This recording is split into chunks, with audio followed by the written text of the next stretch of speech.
Hello guys, welcome back to Science Vision Institute.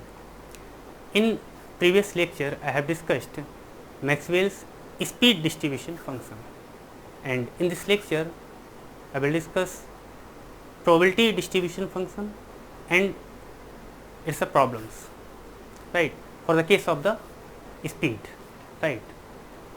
So let's start.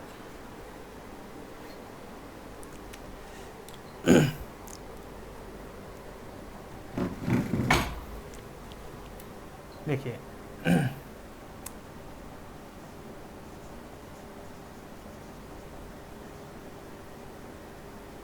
probability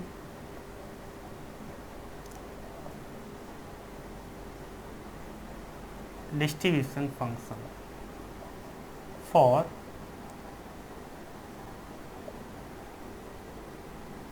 speed, right. तो probability distribution function लिखने के लिए आपको पहले मैक्सवेल स्पीड डिस्ट्रीब्यूशन फंक्शन आपको पता होना चाहिए, एन बी डी वी वाला जो रिजल्ट आपने फाइंड आउट किया था in the last lecture. So N V into D V ये आपका क्या होता है बताइए. 4 pi N M upon 2 pi के T to the power 3/2 E to the power minus M upon 2 के T V square B square into D we, right. ये था आपका स्पीड डिस्ट्रीब्यूशन फंक्शन. तो प्रोबेबिलिटी डिस्ट्रीब्यूशन फंक्शन क्या होता है? Fraction of molecules in the velocity range v to v plus dv, right. तो किस तरह से इसको लिखेंगे देखिए. pv इंटू डी वी ये क्या हो जाएगा? N V D V upon N. So this implies PV into dV, this will be equals to 4 pi n. n से तो n कैंसिल आउट हो जाएगा, है ना. तो ये क्या मिलेगा आपको? m अपॉन 2 पाई के टी की power 3/2 E to the power minus M upon 2 के T B square into B square into D V. ये मिल जाएगा आपको स्पीड डिस्ट्रीब्यूशन फंक्शन. आप इसे इक्वेशन नंबर 2 दीजिए, probability distribution function for speed, right. और आप प्रोबेबिलिटी को फंक्शन को इस तरह से भी लिख सकते हो, P B equals to 4 pi M upon 2 pi के टी की power 3/2 E to the power minus M upon 2 के T V square into B square.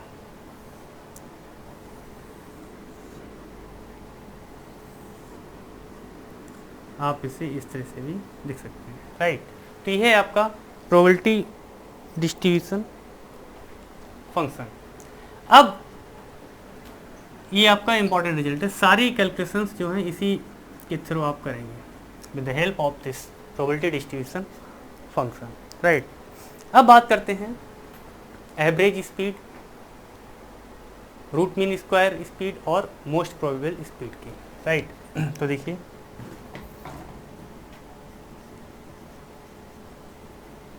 Average speed, right. इसे वी एवरेज इस तरह से लिखते हैं, ठीक है. तो वी एवरेज इसे आप ऐसे भी रिप्रेजेंट करेंगे. ये क्या होगी? इंटीग्रल 0 से infinite V into P V dv, यही होता है ना। लिमिट 0 से इन्फाइनाइट रहेगी कि यहाँ पर वेलोसिटी जो रेंज है वो 0 टू इन्फाइनाइट है, राइट। और याद रखना वेलोसिटी डिस्ट्रीब्यूशन के केस में लिमिट माइनस इन्फाइनाइट से प्लस इन्फाइनाइट थी, वहाँ पीक आपने देखा 0 के लेफ्ट राइट दोनों तरफ मिल रहा था, है ना। तो ये डिफरेंस है, ध्यान रखना। अब आप इसमें इसकी वैल्यू पुट कर दीजिए, तो मैं थोड़ा डायरेक्ट कर दे रहा हूँ इसको। देखिए यहाँ पर लिमिट 0 से इन्फाइनाइट है, और यहाँ पर देखिए ये ऑलरेडी इसको कन्वर्ट करने की भी ज़रूरत नहीं है, ठीक है। 0 से इन्फाइनाइट ऑलरेडी लिमिट है, तो आप इजीली इसमें गामा फंक्शन को अप्लाई करके इस इंटीग्रल को सॉल्व कर सकते हैं। तो देखिए मैं थोड़ा सा डायरेक्ट कर ले रहा हूँ यहाँ को, इसको, है ना। ये कांस्टेंट टर्म जो हैं ये बाहर आ जाएंगे, तो 4 pi m upon 2 pi KT की पावर 3/2 इंटीग्रल 0 टू इन्फाइनाइट, है ना। ये आप पुट करेंगे यहाँ पर, तो e to the power minus m upon 2 KT v square, और b स्क्वायर ये है और b ये, तो ये क्या मिल जाएगा b cube into D we, right. इसमें गामा फंक्शन लगाइए आप, तो ये आपको क्या मिलेगा 4 pi m upon 2 pi KT की पावर 3/2, ये क्या बन जाएगा गामा n प्लस 1/2, तो n प्लस 1 है 6 प्लस 1/2, तो इसे गामा 2 लिखेंगे सीधे, gamma 2 upon 2 into m upon 2 KT की पावर 2, ये बचा ना। तो और गामा 2 फैक्टोरियल 1 होता है, फैक्टोरियल 1 होता है, राइट। तो इसका मीनिंग क्या हुआ, आप इसे लिख पाएंगे 2 से आप ये कैंसिल आउट हो जाएगा, तो ये मिलेगा आपको 2 पाई, और यहाँ पर ये देखिए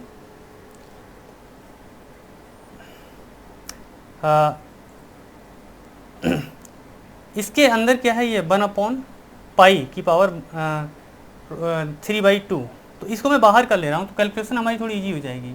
1 upon pi into 1 upon root pi लिख सकते हैं, और इसे क्या लिखेंगे m upon 2 KT into m upon 2 KT की पावर 1/2, 3/2 को 1 प्लस हाफ लिख सकते हैं, है ना।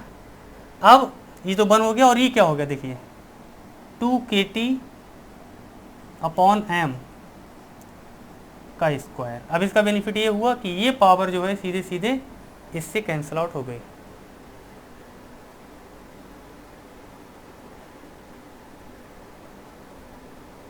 ठीक। और पाई से ये पाई कैंसिल आउट हुआ, ठीक है।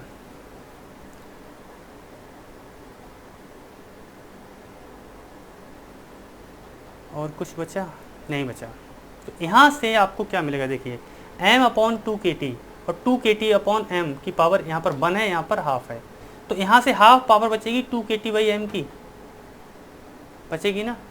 तो इसको मैं क्या करता हूँ, इसको तो हमने लिख ही लिया है, तो इसको आप हटा दीजिए, और यहाँ पर हम जगह बनाते हैं, देखिए। तो ये हो गया इक्वल्स टू 2, है ना, इंटू 1 अपॉन रूट पाई, और देखिए यहाँ से क्या मिलेगा आपको, ये पावर हाफ है, तो इसे आप क्या लिख सकते हैं हाफ प्लस हाफ, तो यहाँ से मिलेगा 2 KT अपॉन m की पावर 1/2, तो ये रूट पाई इसके साथ एडजस्ट हो जाएगा, तो ये क्या हो जाएगा, और अगर हम 2 को भी अंदर पहुँचाएँ तो क्या हो जाएगा 4, तो ये मिल जाएगा under root 8 KT upon pi m। ये आपको वैल्यू मिल गई किसकी, b एवरेज मिल गया आपको, इस the value of b average.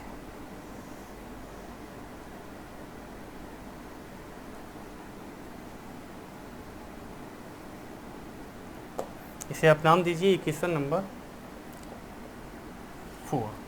ठीक, अब मान लीजिए आपको फाइंड आउट करना है बी स्क्वायर का मीन, इसको फाइंड आउट कीजिए।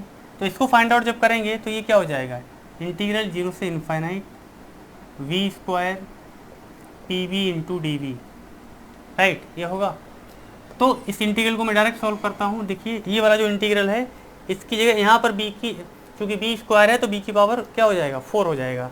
तो ये बन जाएगा आपका 4 पाई एम अपॉन 2 पाई के टी की power 3/2 and integral 0 to infinite e to the power minus M upon 2 के T B square and b to the power 4 into D v. ठीक है ना। अब इसमें इसको सॉल्व कीजिए, 4 पाई एम अपॉन 2 पाई के टी की पावर 3/2। यहाँ से क्या मिलेगा, gamma 5/2 upon 2 into m upon 2 के टी टू दी पावर 5/2, यही मिलेगा ना। तो यहाँ से 2 तो मिलेगा 2 पाई, और इसको मैं फिर से उसी तरीके से लिखूँगा 1 upon pi into 1 upon root pi. ठीक, और साथ ही साथ क्या मिलेगा, थोड़ा नीचे करके लिखते हैं, 2 पाई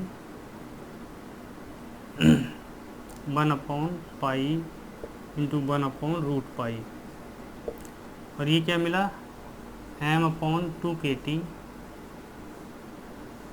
एम अपॉन 2 के T to the power 1 upon 2। ठीक है, गामा 5/2 को कैसे लिखेंगे, 3/2 इंटू 1/2 इंटू रूट पाई। ठीक, और ये क्या मिला, 2 के टी अपॉन एम की पावर 2 इंटू 2 के टी अपॉन एम की power half.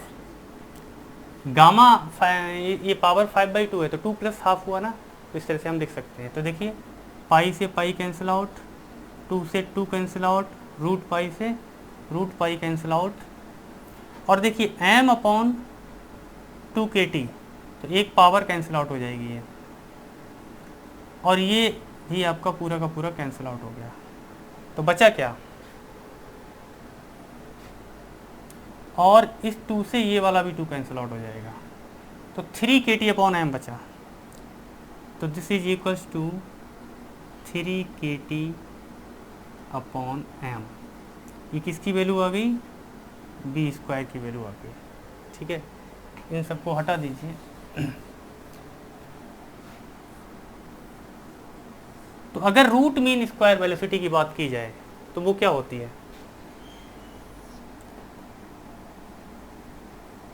Root mean square velocity BRMS।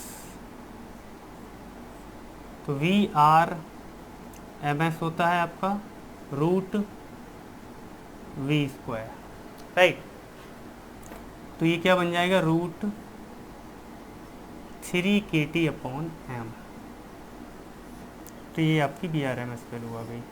इसको नाम दीजिए आप, इसको 5 नाम दे दीजिए और इसको 6 नाम दे दीजिए, राइट। अब बात आती है max probable most probable speed. तो मोस्ट प्रोबेबल स्पीड आप कैसे लिखेंगे, उसके लिए ये प्रोबेबिलिटी फंक्शन जो है इसको b के रिस्पेक्ट में डिफरेंशिएट करके 0 के इक्वल पुट कर देंगे, है ना। बहुत प्रैक्टिस कर चुके हैं आप, तो इसको थोड़ा सा इधर लिख लेते हैं।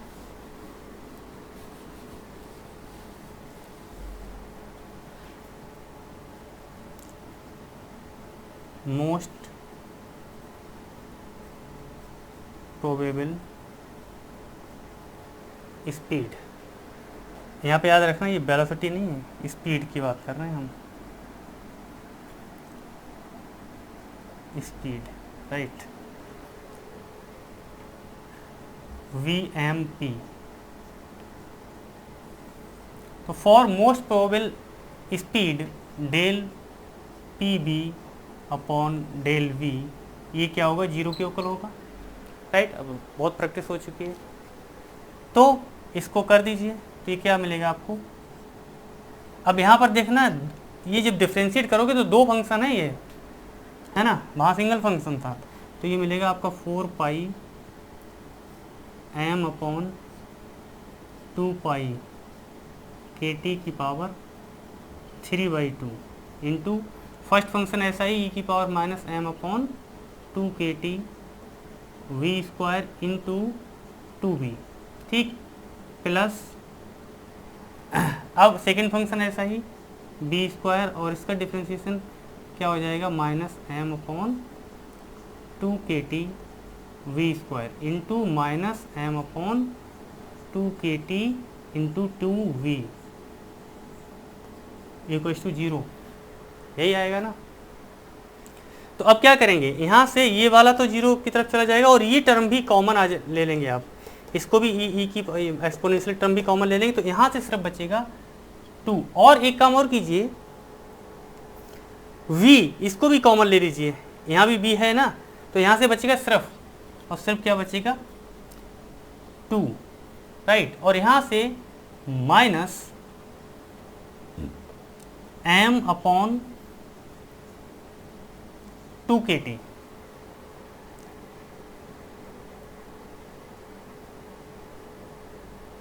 और 2 से आप 2 भी कैंसिल आउट कर दीजिए, सिर्फ KT बचा, है ना, माइनस m अपॉन KT, और v कॉमन ले ही लिया है, तो यहाँ इसके साथ v स्क्वायर बचेगा इक्वल्स टू 0, यही बना ना। तो दिस इम्प्लाइज, इसका मीनिंग क्या हुआ कि v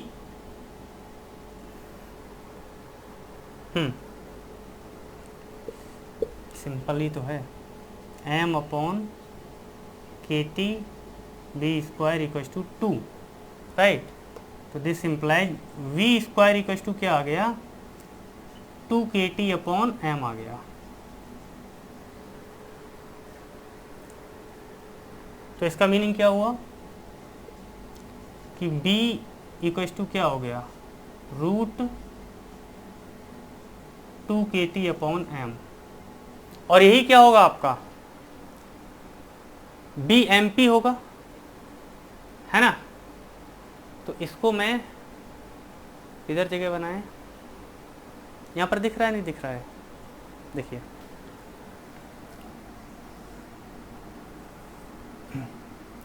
तो BMP की वैल्यू कितनी आ गई, रूट 2 KT अपॉन m आ गई,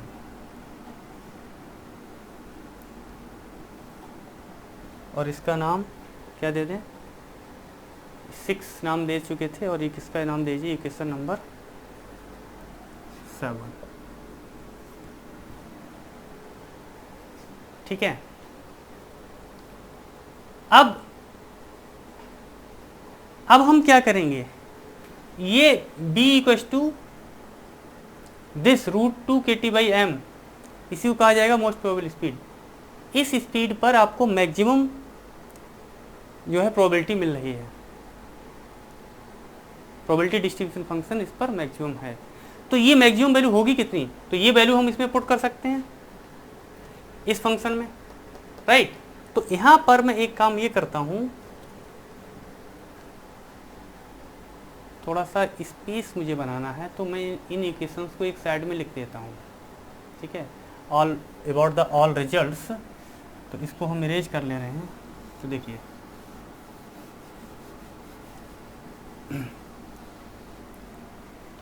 BMP हमारा ये आ गया, B एवरेज यानी कि ये कितना आ गया था, root 8 KT upon pi m, है ना, इसको इक्वेशन 4 मान लिया था आपने।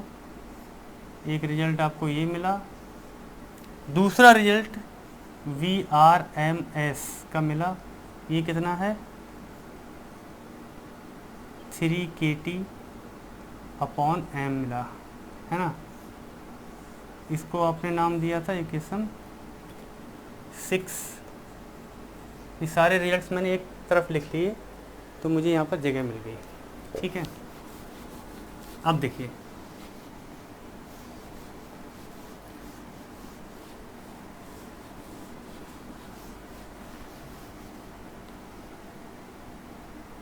देखिए इसकी मज़ेदार कहानी क्या है। ये तो आपने कैलकुलेट कर लिया है। अब ये जो मैक्सिमम वैल्यू है पी बी की, यानी जो प्रोबेबिलिटी डिस्ट्रीब्यूशन फंक्शन है वो मैक्सिमम मिल रहा है आपको at b m p equal to this, तो ये वैल्यू हम इसमें पुट करेंगे। तो दैट मीन्स अगर मैं फाइंड करना चाहूँ पी वी मैक्स, तो ये क्या मिलेगा आपको, देखिए यहाँ पर हम इसकी वैल्यू पुट करेंगे तो ये मिल जाएगा 4 pi m upon 2 pi kt की power 3/2 and e to the power, देखिए e to the power minus m upon 2 kt and v square. तो जब v स्क्वायर की वैल्यू पुट करेंगे तो ये क्या रूट kt अपॉन m, यही है ना। तो इसका मीनिंग क्या हुआ 2 kt upon m and v square, तो यहाँ पर क्या मिलेगा 2 kt अपॉन m, यही मिलेगा, बताइए। तो ये तो कैंसिल आउट हो जाएंगे, -1 बचेगा यहाँ पर। तो ये क्या बना आपका, अब देखिए यहाँ से क्या कटेगा पिटेगा क्या, ये देखना पड़ेगा आपको। तो ये बचा आपका 4 पाई और इसमें वही पहले की तरह कीजिए 1 upon pi into 1 upon root pi, और यहाँ से क्या बचा m upon 2 kt and m upon 2 kt की पावर 1 अपॉन 2, ठीक है। और ये क्या मिलेगा 1 अपॉन e, और ये क्या बना 2 kt अपॉन m। तो कुछ कैंसिल आउट हुआ, ये कैंसिल आउट हुआ, ठीक है ना, पाई से पाई कैंसिल आउट हुआ। अब ये इसके साथ एडजस्ट हो जाएगा, ठीक है। तो इसके साथ अगर ये एडजस्ट होगा तो ये क्या बनेगा, देखिए अब ये 4 है, 4 को अगर आप इसके अंदर ले जाएं तो 16 हो जाएगा, और नीचे क्या है 2, तो ऊपर क्या बचेगा 8m अपॉन, ये पाई इसके साथ एडजस्ट हो जाएगा, पाई kt की power 1 upon 2 into 1 upon e। ये बहुत इम्पॉर्टेंट रिजल्ट है, पी बी मैक्स।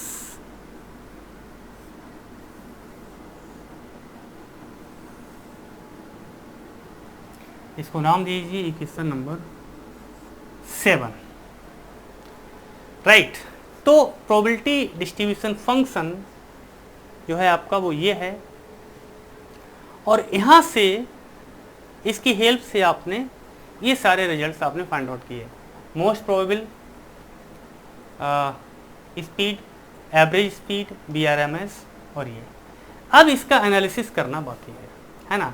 तो सबसे पहले तो आप ये देखिए कि ये जो स्पीड आपको मिली है BRMS, BMP, B एवरेज, तो देखिए मैंने जो प्रीवियस लेक्चर था मेरा उसमें मैंने ग्राफिकल एनालिसिस के थ्रू ये बताया था कि BMP जो है वो आपकी मिनिमम वेलोसिटी थी, B एवरेज की वैल्यू इससे ज़्यादा थी, राइट। और यहाँ तो ये वैल्यू आपने कैलकुलेट कर ही ली है, तो यहाँ पर सबसे ज़्यादा वैल्यू किसकी है BRMS जो है √3 kt अपॉन m, और ये BMP तो सबसे कम BMP है। तो दैट मीन्स यहाँ पर एक चीज़ साफ है कि B, नोट करके लिख लीजिए इसको,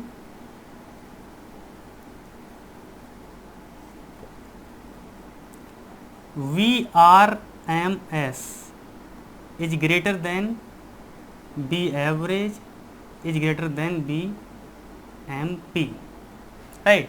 और आप इसे ऐसे भी लिख सकते हैं कि v m p is less than b, average is less than b r M s, यानी बी आर एम एस सबसे बड़ा है। देखिए याद रखने के लिए मैं इसे एक तरीका बता देता हूँ, टर्म याद रखिए। देखिए राम,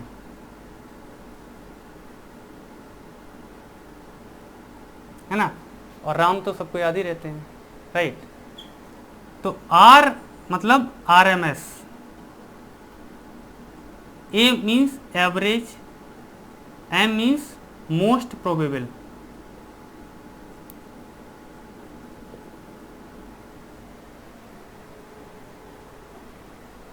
ठीक है, इंक्रीजिंग ऑर्डर वाला है ये, तो इससे आप इसको याद रख सकते हैं। ठीक है, अब बात आती है इससे, अभी हमको इसका एनालिसिस भी करना है। ठीक है, तो इसका एनालिसिस करेंगे और इसका भी एनालिसिस करेंगे, क्योंकि जब हम ग्राफ रिप्रेजेंटेशन जब करेंगे तब। तो यहाँ से एक चीज़ देख लीजिए,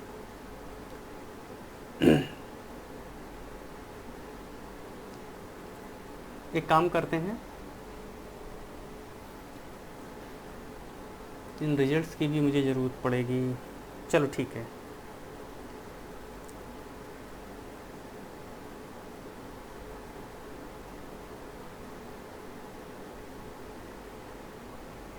यहाँ पर ये देखिए,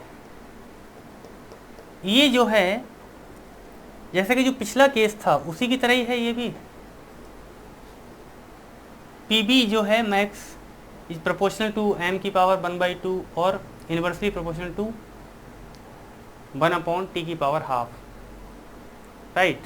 तो इसका मीनिंग क्या हुआ, देखिए ये तो आपने लिख ही लिया ना, तो यहाँ पर मैं जगह बना लेता हूँ।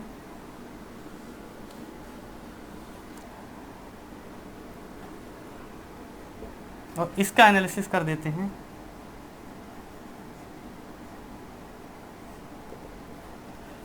यहाँ से क्या कन्फर्म हो रहा है, पी बी मैक्स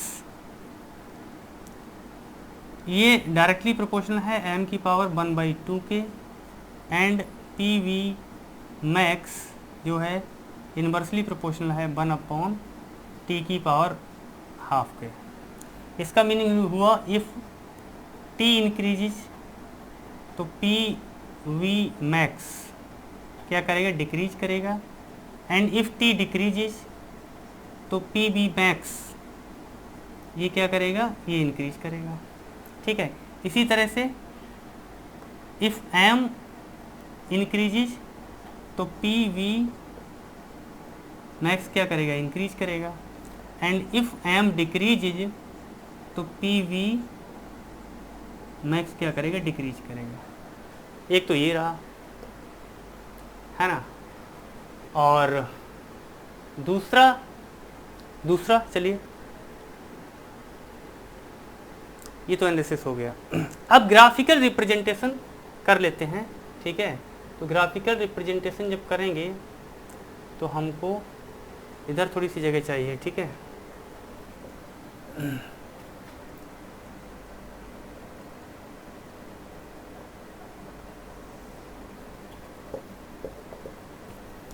तो मैं प्रोबेबिलिटी डिस्ट्रीब्यूशन फंक्शन को इधर लिखता हूँ, p B equals to 4 pi m upon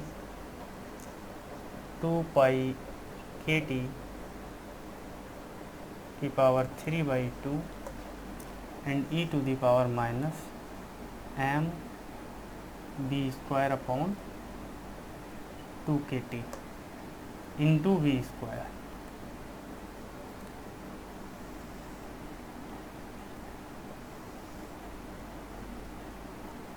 B square है। ठीक है, इसका नाम इक्वेशन नंबर 2 दिया था। ठीक है, अब हम इसको पूरा का पूरा इरेज कर सकते हैं।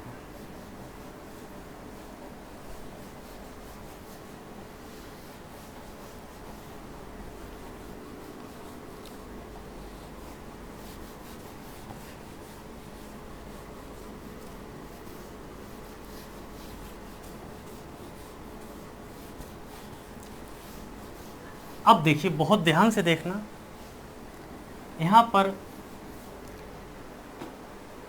ये सबसे ज़्यादा इम्पोर्टेंट स्टेप है, graphical representation.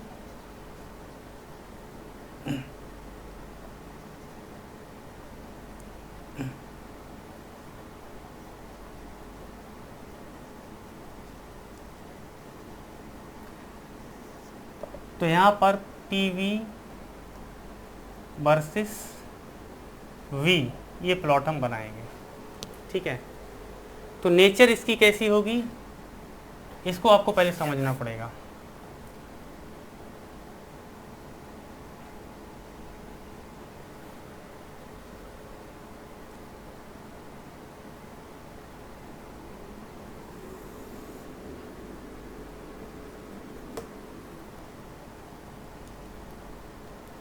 PV 0।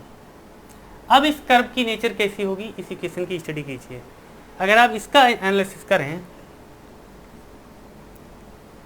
From equation 2, ठीक है, देखिए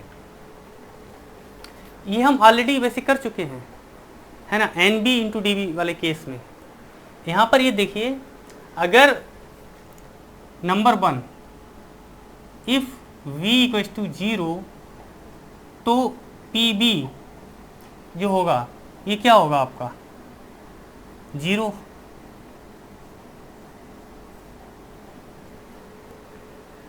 PB इक्वल्स टू 0, इसका मतलब कोई भी मॉलिक्यूल ऐसा नहीं है जिसकी स्पीड 0 हो, ठीक है ना।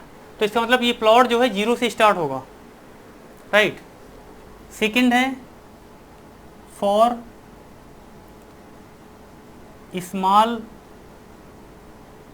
वैल्यूज ऑफ V, B की स्मॉल वैल्यूज के लिए यहाँ पर ये जो टर्म है -mB²/2kT, ये क्या होगा, लेस देन 1 होगा। जब ये टर्म लेस देन 1 होगा e की पावर, तो ये टर्म क्या होगा, इसके कंपेरिजन में क्या होगा, मतलब B² जो है यहाँ पर डोमिनेट करेगा, है ना।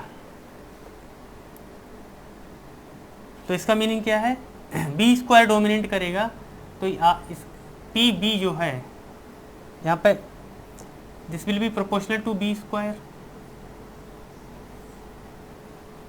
ठीक है ना। B² dominate over exponential term पे डोमिनेट करेगा। तो इसका मीनिंग ये होगा कि जो लोअर वैल्यूज ऑफ B के लिए ये पैराबोलिक बिहेवियर शो करेगा और एक मैक्सिमम वैल्यू तक रीच करेगा, रीच टू द मैक्सिमम। उसके बाद क्या होगा, उसके बाद देखिए थर्ड पर फॉर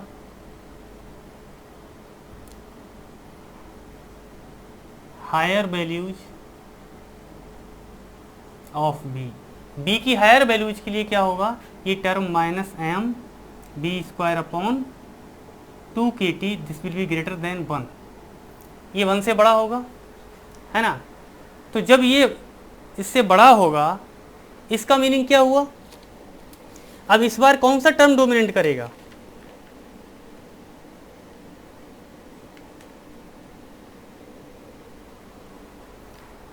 इस केस में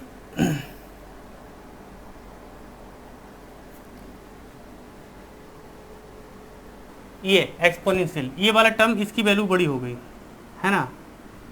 तो ये एक्सपोनेंशियल बिहेवियर वैसे भी जो है क्या होता है, सडन होता है, शार्प होता है, मतलब शार्प इंक्रीज और शार्प डिक्रीज, ठीक है। तो ये वाला टर्म इस बार डोमिनेट करेगा, exponential term will dominate over the B², ठीक है ना। तो इस पर लिखने की जरूरत नहीं है ना। तो PV जो है ये प्रोपोर्शनल टू e⁻⁻ mB²/2kT।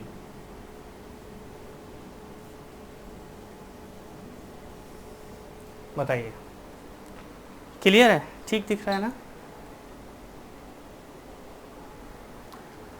थोड़ा छोटा लिख दिया है मैंने, समझ लीजिए, राइट। तो इसका बिहेवियर कैसा होगा,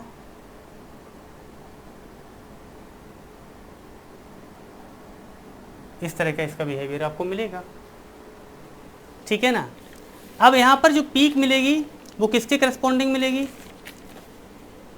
इनको आपको क्या कर देना है, इसमें प्लॉट कर देना है।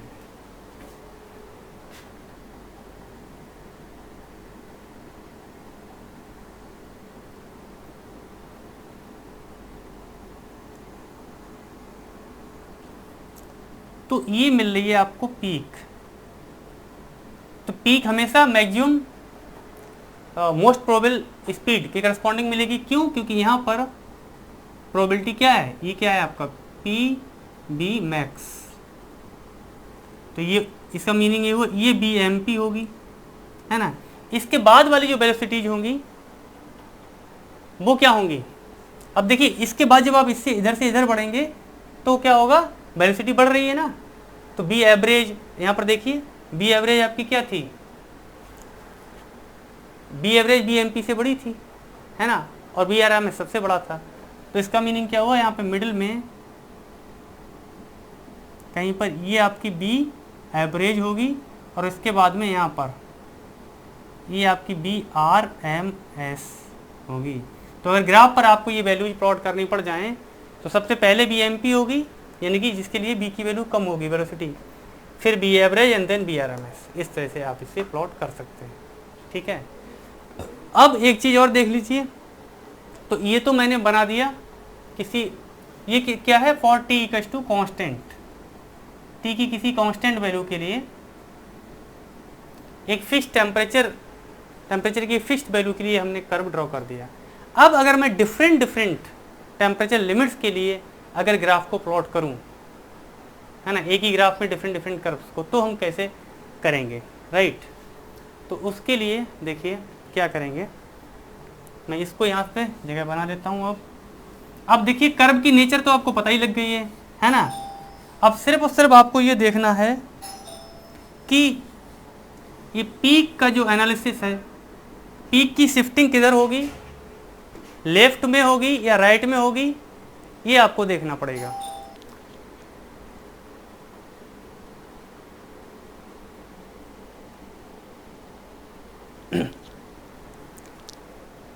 okay, so for the different values of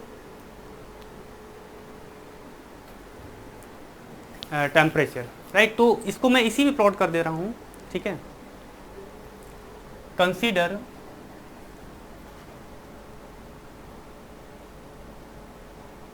ऐसे लिख लीजिए, let T1 is less than T2 is less than T3, है ना।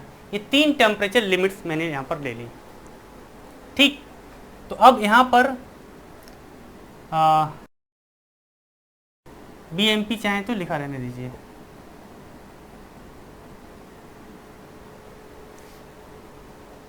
राइट। अब देखिए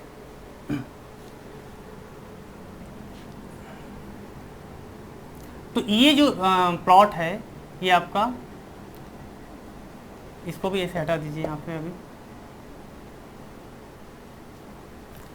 ये मान लीजिए T1 है, T1 के लिए प्लॉट आपको मिल गया, और ये मोस्ट, और इसकी जो पीक मिलती है वो बी एम पी पर मिलती है, तो ये बी एम पी T1 हो गया ना, इस तरह से लिख सकता हूं मैं। अब देखिए, अब समझने वाली बात यह है कि जब आप टेम्परेचर को बढ़ाएंगे, ठीक है ना, बढ़ाएंगे मतलब जब डिफरेंट टेम्परेचर लिमिट लेंगे, हायर टेम्परेचर जब की बात करेंगे, T2 क्या है, T2 is greater than T1 है ना। तो इस पीक का बिहेवियर कैसा होगा, इस कर्व का बिहेवियर कैसा होगा, और पीक की जो शिफ्टिंग है वो कैसी होगी, अप होगी, डाउन होगी, लेफ्ट होगी, राइट होगी, क्या होगी, उसका एनालिसिस आपको करना है। यही जो है सबसे इंपॉर्टेंट चीज़ है यहाँ पर, राइट। तो अब हेडिंग डालिए पीक एनालिसिस, पीक एनालिसिस। आप समझिए कि यही सबसे इंपॉर्टेंट पॉइंट है। तो पीक एनालिसिस पे क्या हुआ, एक तो ये है, देखिए ये पीक क्या है, प्रोबेबिलिटी फंक्शन और बी में पीक है। तो ये प्रोबेबिलिटी फंक्शन और जो वेलोसिटी, ये किन किन पैरामीटर्स पे डिपेंड कर रहे हैं। तो यहाँ पर देखिए आपको पता है यहाँ से कि जो P है T, और ये याद रखना, ये M ऑलरेडी इसके लिए क्या है, कांस्टेंट है ना, किसी M की किसी कांस्टेंट तो आपने पहले ही माना था M कांस्टेंट है। तो आप पीक एनालिसिस के लिए दो चीज़ें जरूरी हैं, एक तो ये रिलेशन और दूसरा वेलोसिटी पे क्या इफेक्ट पड़ेगा, जो मोस्ट प्रोबेबल वेलोसिटी है BMP, दिस वन। यहाँ पर भी जो टेम्परेचर है M तो कांस्टेंट है आपका, तो ये क्या है, T के डायरेक्टली प्रोपोर्शनल है। यानी तो पीक एनालिसिस जब भी करते हैं हम तो दो चीज़ों को याद रखते हैं, एक तो जो B मैक्स है आपका, ये क्या है, इनवर्सली प्रोपोर्शनल है 1/T की पावर 1/2 के, और जो BMP है मोस्ट प्रोबेबल स्पीड, ये डायरेक्टली प्रोपोर्शनल है T की पावर 1/T के। ठीक है, इसे आप इक्वेशन A दे दीजिए और इसे आप इक्वेशन B दे दीजिए। पीक एनालिसिस हमेशा इससे होता है। और मान लीजिए M में वेरिएशन करता है, T कांस्टेंट करेगा अगर, तो आप ये वाली भी डिपेंडेंसी आप लिख लीजिए और समझ लीजिए। ठीक, ये पूरा लिख दूं मैं, वो तो आप समझ लीजिए ना। M पे डिपेंडेंसी ये है, और B मास के क्या है, BMP मास के 1/m की पावर 1/2 है ना। ये तो मैं ऑलरेडी यहाँ पे लिख ही चुका हूँ, एनालिसिस कर ही चुके हैं पीक का। यानी अप एंड डाउन वाली जो शिफ्टिंग है उसके बारे में तो हम डिस्कस कर चुके हैं। लेफ्ट राइट वाली जो शिफ्टिंग है वो यहाँ से डिसाइड होगी। तो इसके लिए m कांस्टेंट माना है, तो इसको तो अभी छोड़ दीजिए, है ना। अब देखो, अब T2 is greater than T1 है, इसका मीनिंग क्या है, जब T बढ़ेगा तो B मैक्स घटेगा, तो पीक नीचे की तरफ शिफ्ट होगी, पहली बात। तो ये पीक क्या होगा, T2 के लिए नीचे की तरफ शिफ्ट होगी। और BMP, अब P का ये जो है BMP अभी आपको यहाँ पर मिल रहा है ना, जबकि ये T के क्या है, डायरेक्टली प्रोपोर्शनल है। जब टेम्परेचर बढ़ेगा तो मोस्ट प्रोबेबल स्पीड जो है वो बढ़ जाएगी, तो बढ़ जाएगी तो पीक इस तरफ शिफ्ट हो जाएगी, राइट साइड। जबकि वेलोसिटी डिस्ट्रीब्यूशन के केस में क्या हो रहा था, पीक जो है Bx 0 पर मिल रही थी, यानी कि वो टेम्परेचर पर डिपेंड ही नहीं कर रही थी। तो टेम्परेचर बढ़ाने पर पीक डाउन, अपवर्ड और डाउनवर्ड तो हो रही थी, लेकिन लेफ्ट और राइट नहीं हो रही थी। जबकि स्पीड डिस्ट्रीब्यूशन के केस में पीक अप एंड डाउन भी होगी टेम्परेचर को घटाने बढ़ाने पर, और साथ ही साथ ये लेफ्ट राइट भी होगी, डिपेंड करेगा टेम्परेचर बढ़ा रहे हैं आप घटा रहे हैं, अकॉर्डिंग टू दिस रिलेशन, है ना। तो T2 is greater than T1 है, तो T2 अगर ग्रेटर है तो पीक नीचे की तरफ शिफ्ट करेगी और राइट साइड की तरफ बढ़ जाएगी, यही होगा ना। तो दैट मीन्स इसका बिहेवियर कैसा होगा, मैं इसको डिफरेंट पेन से बना देता हूं। इसका बिहेवियर होगा आपका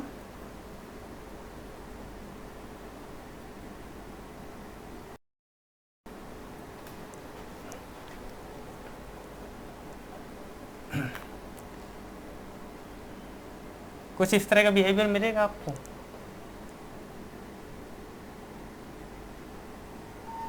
थोड़ा इस तरह से बनाना, स्ट्रेट लाइन ना लगे।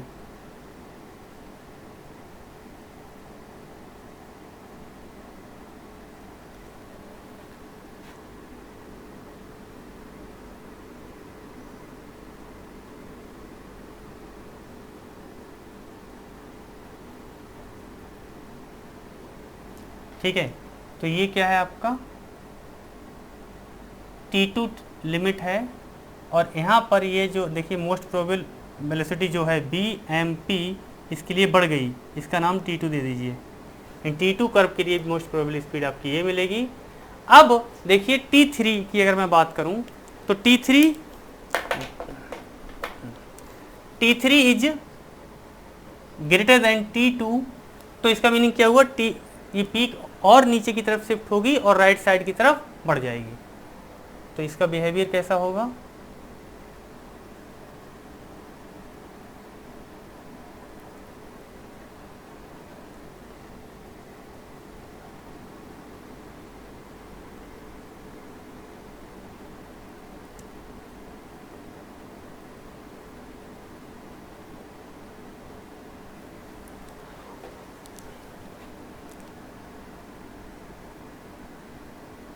यानी कि कर्व आपका स्प्रेड आउट भी होगा, ये भी ध्यान रखना।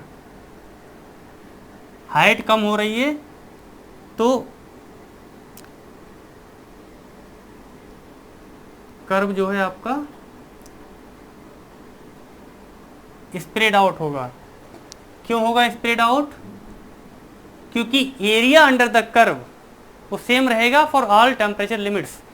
T1 वाला कर्व, T2 वाला कर्व और T3 वाला जो कर्व है, इनका एरिया अंडर द कर्व जो है वो सेम रहेगा, यानी कि कांस्टेंट रहेगा, उसमें वेरिएशन नहीं होंगे। क्यों नहीं होंगे? क्योंकि जो नंबर ऑफ पार्टिकल्स हैं वो कांस्टेंट हैं, जो आपने स्टार्टिंग में एज्यूम किया था हैविंग n पार्टिकल्स और n मॉलिक्यूल्स, तो उनमें तो कोई वेरिएशन होगा नहीं, है ना। टेम्परेचर बढ़ाने पे नंबर ऑफ पार्टिकल्स कम ज़्यादा थोड़ा ही हो रहे हैं, सिर्फ उनकी वेलोसिटी जो है कम ज़्यादा हो रही है, तो उनका डिस्ट्रीब्यूशन में चेंजेज आ रहे हैं, बस ये हो रहा है, राइट। तो ये है आपका कर्व एनालिसिस। तो यहाँ से कंक्लूजन क्या निकला? कंक्लूजन आपके सामने है ना, कि जब टेम्परेचर आप बढ़ाएंगे तो पीक क्या करेगी? डाउनवर्ड शिफ्ट करेगी और राइट साइड की तरफ शिफ्ट हो जाएगी, ठीक है ना। तो ये है इसका एनालिसिस, इस पे बेस्ड क्वेश्चंस पूछे जाते हैं, है ना। तो अब हम जो हैं इन प्रॉब्लम्स को डिस्कस कर लेते हैं।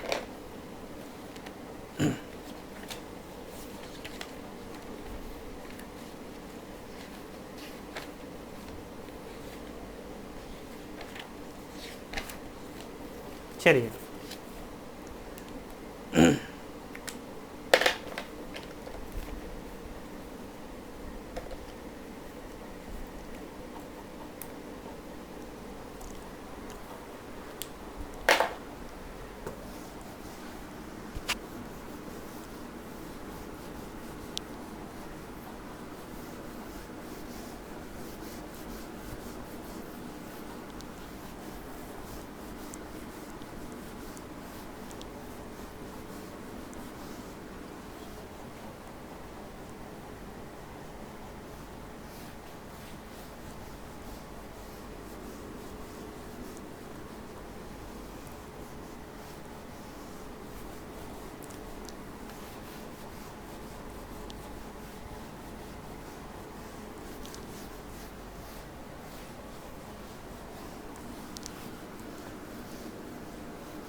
क्वेश्चन नोट कीजिए, ये नेट का पूछा गया क्वेश्चन है, नेट एग्जाम में।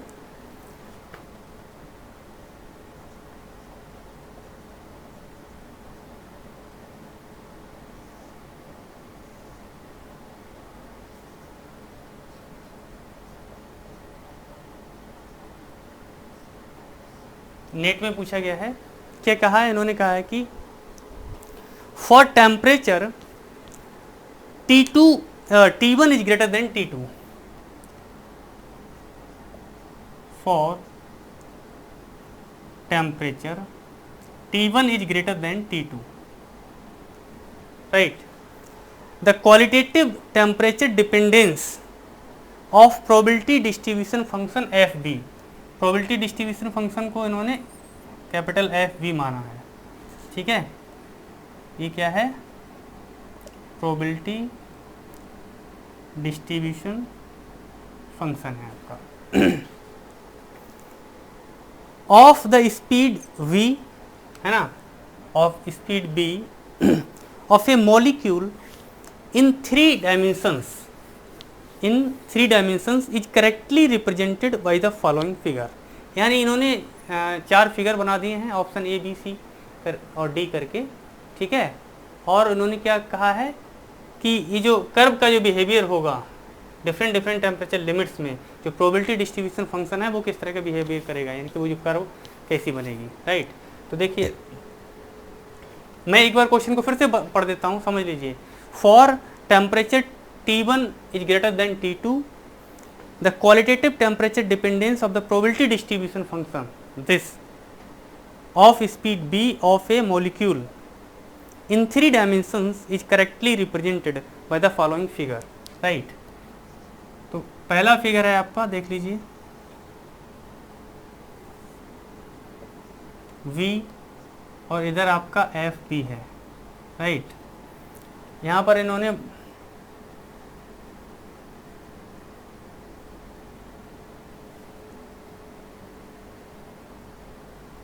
और इसको इन्होंने कहा है दिस इज T2 और दूसरा है दिस इज T1। ठीक है, ये ऐसे समझ लीजिए।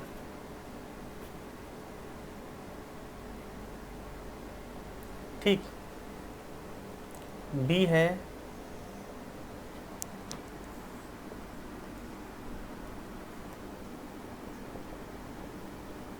FB और यहाँ पर इस बार क्या किया, एक कर्व इन्होंने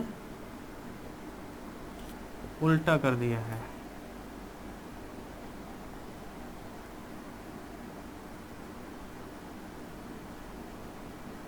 ये आपका T2 और ये आपका T1।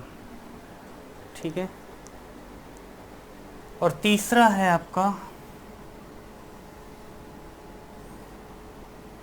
This is V, this is FB, right. और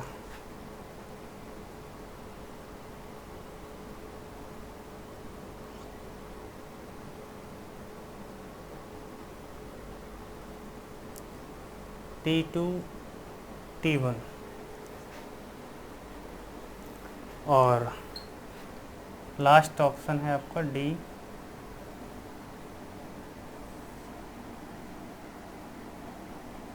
B, दिस इज FB। इसमें क्या किया गया है,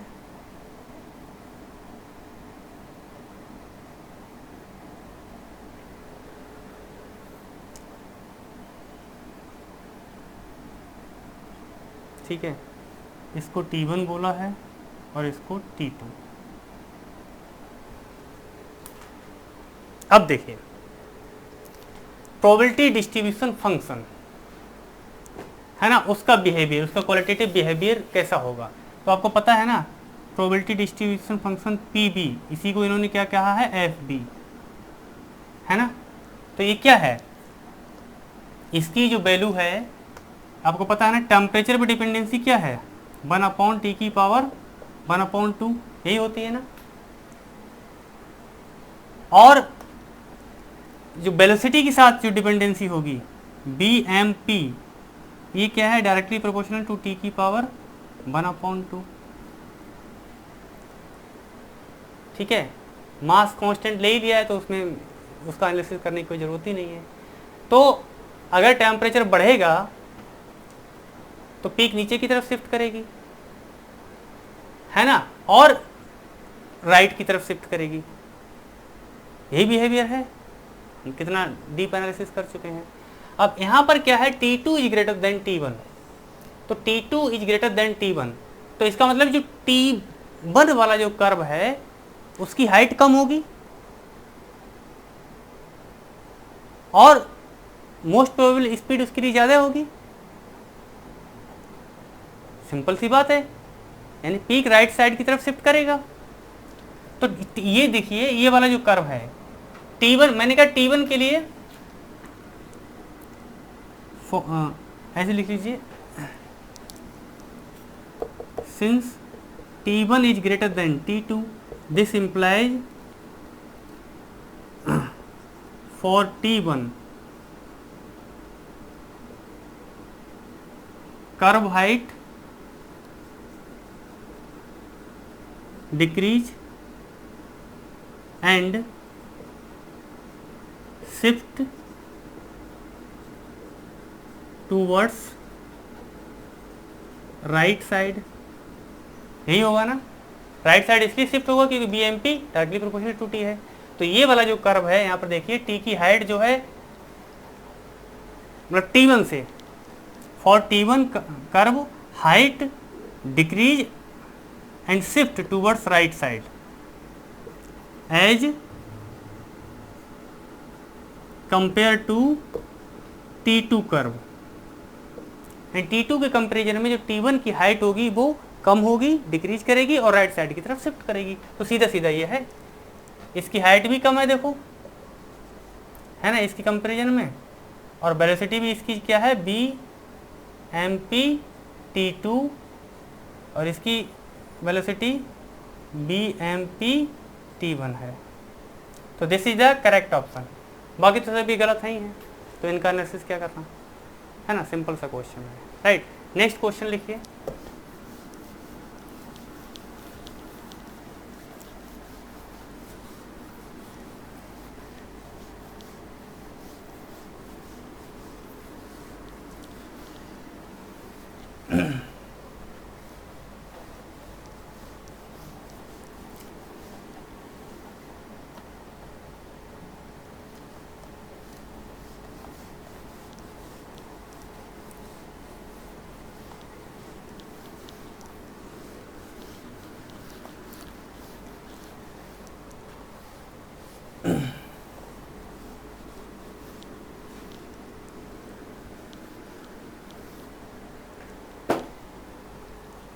नेक्स्ट क्वेश्चन ये आपका जेस्ट का क्वेश्चन है।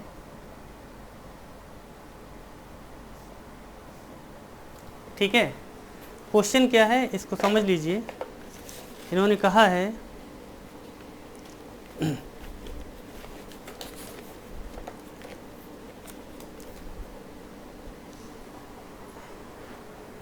है कि electrons of mass small m, electrons of mass small m, right, in a thin long wire, है ना, एक thin long wire है, ठीक, at temperature T, at temperature T अब कह रहे हैं कि फॉलो ए बंडी मैक्सवेलियन वेलोसिटी डिस्ट्रीब्यूशन। ठीक है, ये क्या फॉलो करता है, बंडी मैक्सवेलियन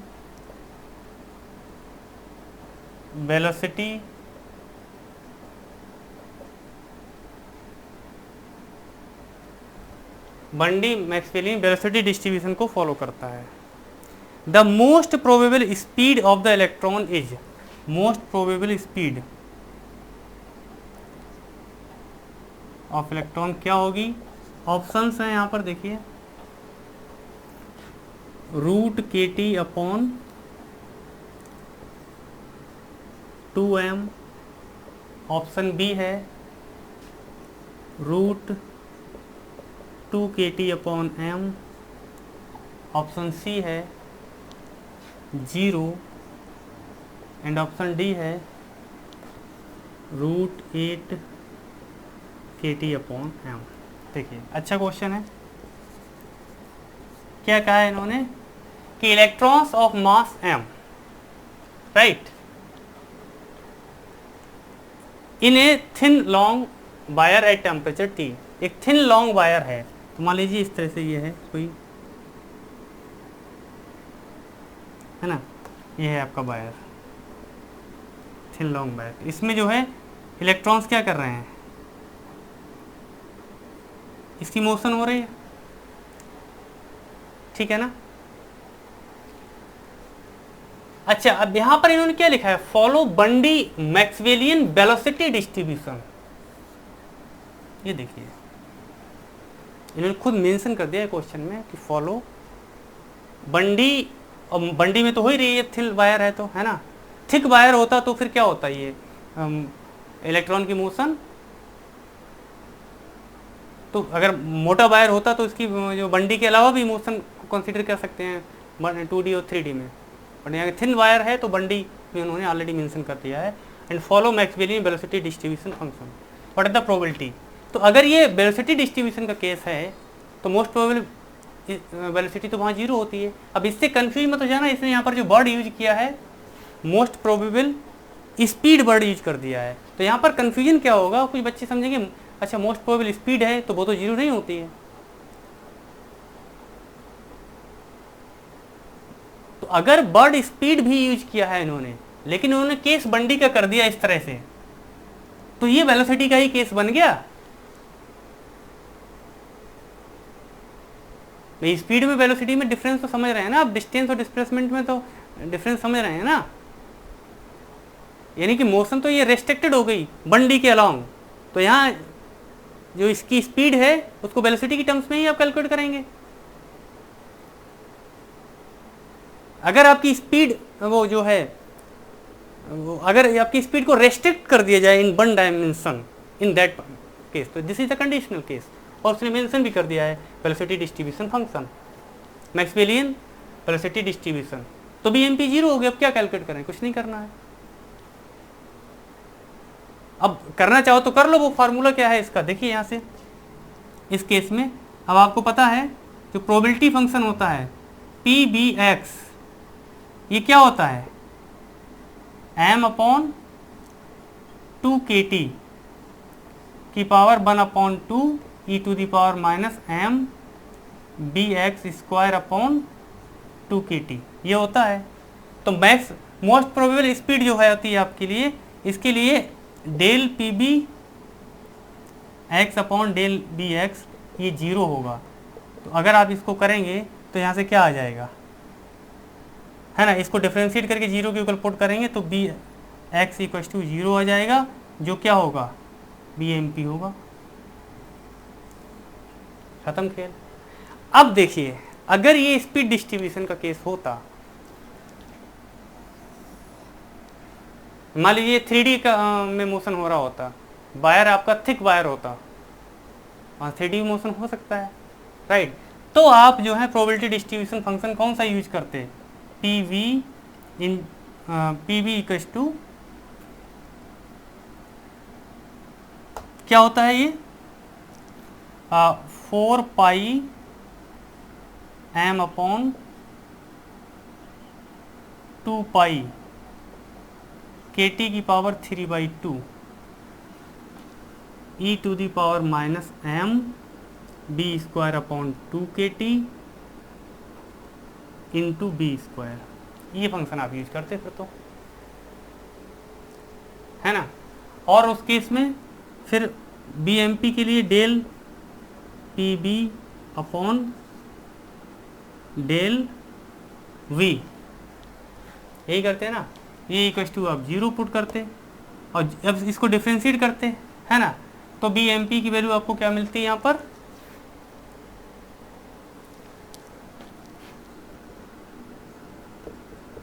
आपको √2kt अपॉन आपका m आंसर होता। तो इन दैट केस आपका ये बी ऑप्शन सही होता, बट इस केस में ये वाला ऑप्शन आपका सही होगा। बताइए क्लियर और नॉट। तो गाइज ये प्रॉब्लम्स थी। अब चूंकि मुझे ये लेक्चर फिनिश करना है अभी, तो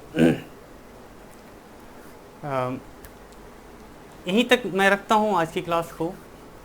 इससे रिलेटेड बहुत सारी प्रॉब्लम्स जो हैं आप प्रैक्टिस कर सकते हैं, राइट। बट अगर आपने थ्योरी को ठीक से समझ लिया है, थ्योरी आपको अच्छे से आती है, ग्राफिकल एनालिसिस और एटसेट्रा फार्मूला का सही उनका एनालिसिस, तो आप प्रॉब्लम्स को आसानी से कर सकते हैं। बट जब तक आपको थ्योरी ढंग से नहीं आएगी, आपने उसको ठीक से नहीं समझा है, तो प्रॉब्लम्स को आप करने की कोशिश करेंगे, भले ही रटा लें, वो एक अलग बात है, बट ठीक एक अच्छा जो ग्रिप जिसे कहते हैं वो नहीं बन पाएगी, राइट। अब प्रॉब्लम में मान लीजिए वो ट्विस्टिंग कर दे, तो ट्विस्टिंग जो ट्विस्टिस्ट क्वेश्चंस होते हैं वो आप तभी कर पाते हैं जब आपकी थ्योरी पर बहुत अच्छी कमांड होती है। तो थ्योरी को आप अच्छे से पढ़ें हमेशा, राइट। तो आज की क्लास को मैं यहीं तक रखता हूँ, राइट। और जो नेक्स्ट लेक्चर होगा मेरा, उसका शेड्यूल मैं जल्दी से अपडेट करूँगा, राइट। और आप लोगों से एक रिक्वेस्ट है कि देखिए भाई, हम आप लोगों के लिए काम कर रहे हैं, आपकी स्टूडेंट्स की हेल्प हो उसके लिए हम लेक्चर्स बना रहे हैं, राइट। तो एक सपोर्ट आपसे भी हमको चाहिए, वो ये है कि आप एटलीस्ट इस वीडियोज़ को लाइक करें और कमेंट करें इस पर, ताकि अदर स्टूडेंट, और इसको शेयर भी करें ताकि अदर स्टूडेंट्स को भी ये पता लगे, और ये हमारा भी कॉन्फिडेंस इस बिल्डअप होता है। हमको भी अच्छा लगता है जब ज़्यादा से ज़्यादा इस पर लाइक होंगे और ज़्यादा से ज़्यादा जो है कमेंट्स होंगे, शेयर होगा, राइट। तो हमको भी अच्छा लगेगा। तो हम अगर आपके लिए वर्क कर रहे हैं तो फिर आपका सपोर्ट भी हमको चाहिए, मीन्स स्टूडेंट का भी सपोर्ट जो है टीचर को चाहिए होता है, इंस्टीट्यूट को चाहिए होता है। ओके, तो प्लीज़ वीडियो को लाइक करें, कमेंट्स करें। आपको वीडियो अच्छा आया हो तो अच्छा लगा हो तो कमेंट करें, लाइक करें, राइट, और वीडियो को शेयर भी करें। Okay, all the best.